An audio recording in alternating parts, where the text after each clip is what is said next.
Assalamualaikum warahmatullahi wabarakatuh. Halo sahabat Quranku, selamat datang di channel Quranku. Mudah-mudahan kita semua senantiasa berada dalam kasih sayang Allah, rahmat dan maghfirahnya. Amin. Kali ini kita akan belajar zikir setelah sholat. Apa itu zikir? Bagaimana praktik zikir? Kapan? Di mana? Serta apa saja yang harus kita ketahui tentang zikir. Bila kita bisa menjawab pertanyaan-pertanyaan itu, berarti kita sudah menguasai pembelajaran tentang zikir setelah sholat. Oke, mari kita awali dengan membaca basmalah. Bismillahirrahmanirrahim. Apa itu zikir? Zikir artinya 1. Mengingat, 2. Menyebut. Zikir disebut mengingat, maksudnya kita sebagai mukmin harus senantiasa mengingat Allah kapanpun dan dimanapun. Orang yang mengingat Allah, maka dia akan bersemangat dalam beribadah, meraih pahala dan meraih kasih sayang Allah. Orang yang sedang sholat, membaca Al-Quran, berinfak, menolong orang, menjaga kebersihan, makan dan minum sambil duduk dan menggunakan tangan kanan, belajar dengan semangat, maka sebenarnya dia sedang berzikir kepada Allah. Zikir diartikan menyebut, maksudnya adalah menyebut kalimat-kalimat thayyibah seperti antara lain tasbih, tahmid, takbir, tahlil, dan istighfar. Pertanyaan berikutnya, mengapa harus berzikir? 1. Karena hukumnya wajib. Orang yang berzikir mendapatkan pahala, orang yang tidak mau berzikir mendapatkan dosa. Alasan kedua adalah karena dengan berzikir akan mendatangkan ketentraman hati. Alasan ketiga adalah karena zikir setelah sholat dapat menyempurnakan kekurangan dalam sholat. Setelah sholat, kita diperintahkan membaca istighfar 3 kali. Artinya, kita memohon ampunan Allah karena sholat tidak sempurna. Alasan keempat, zikir adalah amalan yang mudah diucapkan tetapi berat di timbangan mizan. 5. Zikir adalah ibadah. Orang yang berzikir adalah orang yang sedang melakukan ibadah kepada Allah. Pertanyaan selanjutnya, bagaimana praktik zikir? 1. Dengan melaksanakan ibadah kepada Allah, sebetulnya kita sedang berzikir kepada Allah, seperti sholat, membaca Al-Quran, belajar, menghafal, menjaga kebersihan, dan lain-lain. Kedua, ketika sholat. Dalam sholat banyak kalimat-kalimat zikir, maka sholat juga disebut sebagai zikir. 3. Setelah sholat.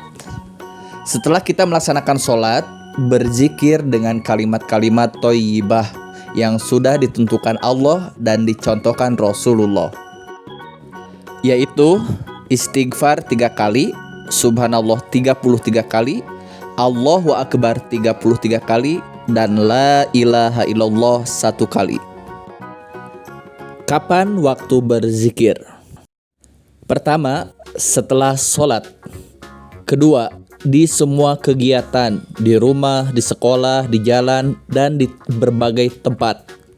Saat terjadi momen-momen tertentu seperti melakukan kesalahan, mengucapkan istighfar, mendapatkan nikmat, mengucapkan hamdalah, mendapatkan musibah, mengucapkan innalillahi. Pertanyaan berikutnya, di mana tempat berzikir? Di semua tempat kita harus berzikir, tentunya dengan cara-cara yang berbeda. Misalkan di kelas, zikirnya dengan cara menyimak guru.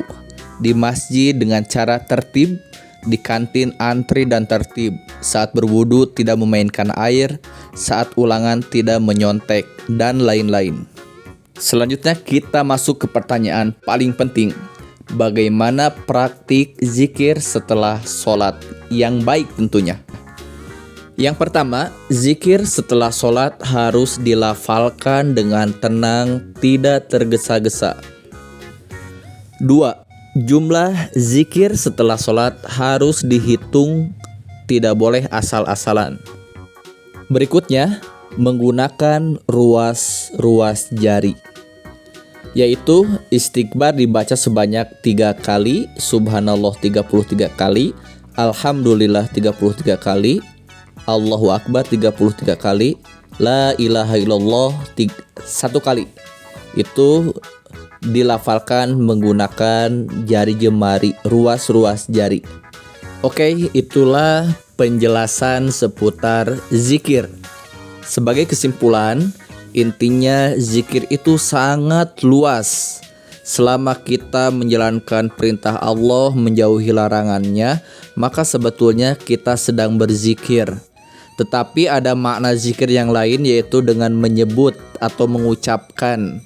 Ini sering kita lakukan setelah sholat, yaitu bacaan istighfar, tasbih, tahmid, takbir, tahlil. Dan di momen-momen tertentu, ketika kita lupa atau khilaf melakukan salah dan dosa, maka kita mengucapkan astagfirullahaladzim. Kemudian ketika kita menemukan kehebatan kekuasaan Allah, kita mengucapkan Allahu Akbar. Ketika kita mendapatkan nikmat, kita mengucapkan alhamdulillahirabbil alamin. Ketika kita mendapatkan musibah, kita ucapkan innalillahi wa inna ilaihi raji'un. Jadi, sebagai kesimpulannya adalah kita harus menjadi hamba Allah yang senantiasa berzikir.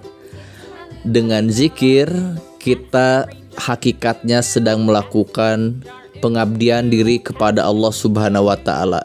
Ketika berhenti berzikir, maka akan terjadi dosa dan maksiat, melakukan banyak kesalahan. Tetapi orang yang senantiasa berzikir, dia akan memelihara dirinya dari perbuatan dosa. Bahkan karena hatinya selalu berzikir kepada Allah, dia akan senantiasa bersemangat di dalam melakukan ibadah, bersemangat, memiliki motivasi tinggi dalam melakukan amal soleh. Demikian yang bisa disampaikan, mudah-mudahan menjadi ilmu yang bermanfaat. Assalamualaikum warahmatullahi wabarakatuh.